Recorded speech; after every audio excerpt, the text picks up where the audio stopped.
नमस्कार सभी को। आप सभी को जन्माष्टमी की हार्दिक शुभकामनाएं। पॉलिटिकल प्लस न्यूज़ चैनल लगातार आप लोगों के सामने समीक्षा लेके आ रहा है, चुनावी समीक्षा, हरियाणा विधानसभा चुनाव के हर सीट के सर्वेक्षण समीक्षा करके दे रहा है। तो उसी कड़ी को जो आगे जारी करते हुए आज बात करेंगे नरवाना विधानसभा की। तो नरवाना विधानसभा की बात करें, इससे पहले हम नरवाना विधानसभा के परिसीमन, नरवाना विधानसभा की भौतिक परिस्थिति क्या है उसके बारे में समझते हैं। तो आइए ये शुरू करते हैं नरवाना विधानसभा की समीक्षा। सबसे पहले मैं आप लोगों को ये एक मैप दिखाऊंगा। ये मैप है नरवाना विधानसभा का। इसमें जो लाइनें आप देख रहे हैं लंबी, पूरा ये इसका परिसीमन है नरवाना विधानसभा का। और इसमें आप देखेंगे यहाँ इधर टोहाना लगता है और इधर पंजाब का एरिया लगता है। इधर आप देखेंगे तो कैथल लगता है और इसके साथ कलायत विधानसभा लगती है। और नीचे आप देखेंगे तो उच्चाना कला और उकलाना, ये सब विधानसभा इसकी को छूती है।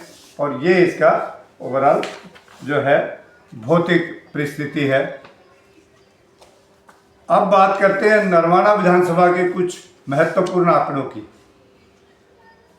तो आपको बता दें कि हरियाणा की 90 विधानसभाओं में से ये एक है। और सिरसा SC यानी शेड्यूल कास्ट रिजर्व सिरसा संसदीय क्षेत्र के 9 सीटों में से ये एक है। और नरवाना खुद भी जो है वो रिजर्व है SC कैटेगरी के लिए। नरवाना विधानसभा SC कैटेगरी के लिए रिजर्व है। और बात करते हैं इसमें टोटल मतदाता कितने हैं। टोटल मतदाता नरवाना विधानसभा में 2,09,756 है। ये आंकड़ा विधानसभा 2019 का है। या इनमें से अब 47,887 ये मतदाता SC मतदाता हैं। और ये आंकड़ा 2011 की जनगणना पर आधारित है, जो कि कुल मतदाता का 22.83% होता है। तो ये SC मतदाता हैं नरवाना में। और इसके अलावा ग्रामीण मतदाताओं की अगर बात करें तो 1,65,581 ग्रामीण मतदाता हैं, जो कि कुल मतदाताओं का 78.94 होता है, यानी 79% अप्रोक्सीमेट ये होता है। शहरी मतदाताओं की अगर बात करें तो 44,196 21.07%, यानी 21% के आसपास ये होता है शहरी मतदाता। और पिछली बार विधानसभा 2019 के जब चुनाव हुए थे तो यहाँ 218 बूथ बनाए गए थे पूरे मतदान को जो है ना भुगतान करने के लिए। तो अब ये बूथ हो सकता है और बढ़ जाए, क्योंकि वोटरों की संख्या भी बढ़ी है।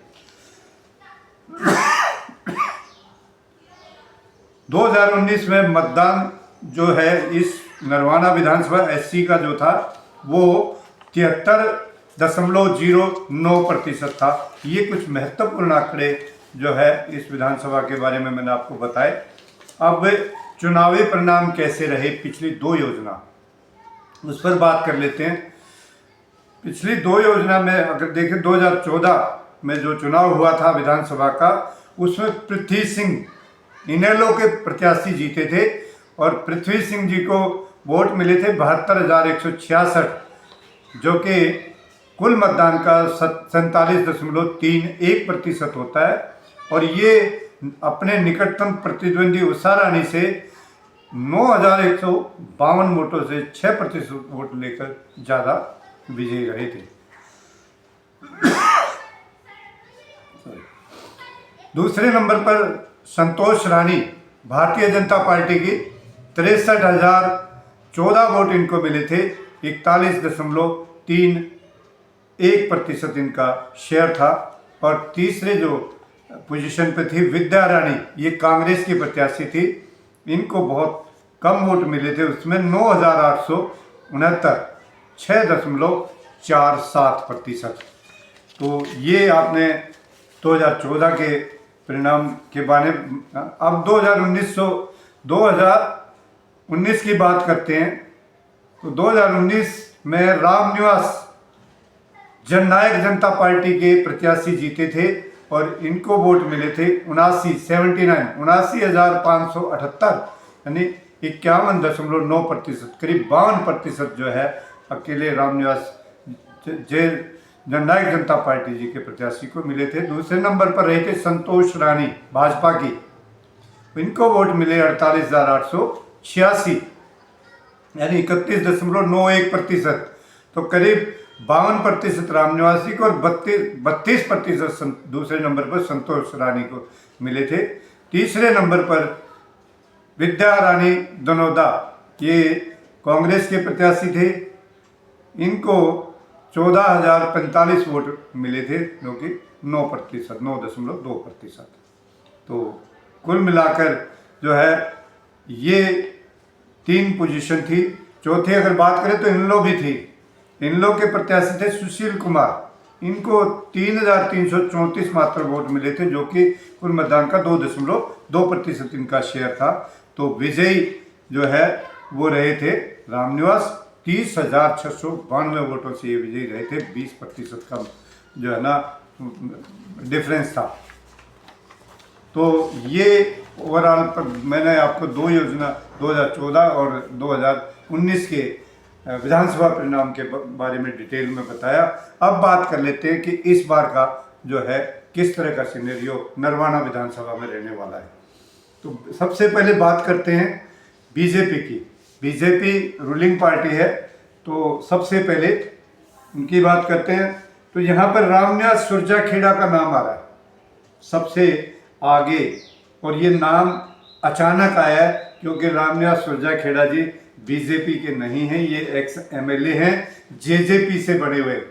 अभी फिलहाल एमएलए हैं जेजेपी, सॉरी मैं एक्स बोल गया था, फिलहाल ये एमएलए हैं जेजेपी से, और इनकी जबरदस्त चर्चा है, ये लगभग इनका फाइनल ही हो चुका है, ये बीजेपी की टिकट चाहते हैं इस बार और इनको मिलने लगभग तय है। उसके अलावा विकास सीसर आरएसएस से जुड़े हुए हैं, बहुत पुराने कार्यकर्ता हैं, विकास सीसर का नाम आ रहा है। संतोष दनोदा जी का भी नाम आ रहा है। पहले भी संतोष दनोदा जी 2 बार चुनाव लड़ चुकी हैं और ये भी इस दौड़ में शामिल हैं। तो देखते हैं बीजेपी किसको टिकट देती है और किसको ये चुनाव लड़ने का मौका देती है। अब बात करते हैं कांग्रेस के प्रत्याशी। कांग्रेस के जो टिकट चाहने वाले, इनकी लिस्ट लंबी है, लेकिन यहाँ पे मैं 3-4 लोगों की बात करूँगा। सबसे पहले जो नाम आ रहा है वो विद्या रानी दनोदा, ये 2 बार पहले भी चुनाव लड़ चुकी हैं कांग्रेस से और दोनों बार हारी हैं। तो उम्मीद करते हैं कि इस बार इनको टिकट मिले और इनका भी भाग्य खुले। दूसरा नाम सतबीर दबलान, ये हरियाणा प्रदेश कमेटी के हैं और इनमें से एक नाम और आ रहा है, सबसे मजबूत नाम है ये भी, रामनेर दनोदा, वीरेंद्र सिंह जी के नज़दीकी हैं। और एक नाम आ रहा है अमनदीप बेलर खां, राष्ट्रीय ये कांग्रेस कमेटी के मेंबर हैं और बहुत पुराने कार्यकर्ता है, सबसे मजबूत इनकी जो है दावेदारी दिख रही है। तो ये 4 नाम अभी दौड़ में आ रहे हैं नरवाना से कांग्रेस पार्टी की तरफ से। अब 2 राष्ट्रीय पार्टियों की हमने बात की, इस बार एक तीसरी राष्ट्रीय पार्टी भी चुनाव लड़ रही है। तीसरी राष्ट्रीय चुनाव लड़ने वाली पार्टी है आम आदमी पार्टी। और आम आदमी पार्टी के प्रत्याशियों की बात करें, टिकट के जो दौड़ में हैं उनकी बात करें तो यहाँ पे नाम आता है रणधीर प्रधान, रणधीर प्रधान जी जो है वो चेयरमैन रहे हैं ब्लॉक के, और ये मतलब बहुत अच्छे कार्यकर्ता है, बहुत मेहनती कार्यकर्ता है आम आदमी पार्टी के। तो रणधीर प्रधान, फिर नाम एक आ रहा है अनिल रंगा जी। अनिल रंगा जी पहले बीएसपी में प्रदेश प्रभारी भी रहे हैं, दिल्ली के प्रभारी रहे, और अभी आम आदमी पार्टी में हैं। बहुत मजबूत कार्यकर्ता हैं और इनका लंबा कैरियर है राजनीति का। तो अनिल रंगा जी जो है ये आम आदमी पार्टी के इस समय नरवाना में बहुत मेहनत कर रहे हैं। और आपको बता दें कि ये जो है प्रदेश उपाध्यक्ष जनरल के हैं, प्रदेश उपाध्यक्ष भी हैं पार्टी में जनरल के, और एक ऐसी बड़ा चेहरा है आम आदमी पार्टी का अनिल रंगा। तो ये वहाँ से चुनाव लड़ना चाहते हैं और ये नरवाना में मेहनत कर रहे हैं। एक नाम है मनोज मुआल जी का, जिला पार्षद का चुनाव भी लड़ चुके, 3-4 साल से काफ़ी मेहनत कर रहे हैं पार्टी में, मनोज मुहाल। इसके अलावा बिट्टू लोट जी हैं, बिट्टू लोट जी भी अच्छे कार्यकर्ता हैं, और मैं समझता हूं कि ऐसे युवाओं को अगर मौका दिया जाए तो पार्टी के लिए बहुत बढ़िया रहेगा। तो मैंने आज आपको जो है 3 राष्ट्रीय पार्टियों के प्रत्याशियों, संभावित प्रत्याशियों की बात की, और अभी मैं एक आज ही दूसरे विधानसभा बरवाला विधानसभा की भी समीक्षा करेंगे इसके बाद। तो फिलहाल के लिए मुझे इजाज़त दें। जय हिंद।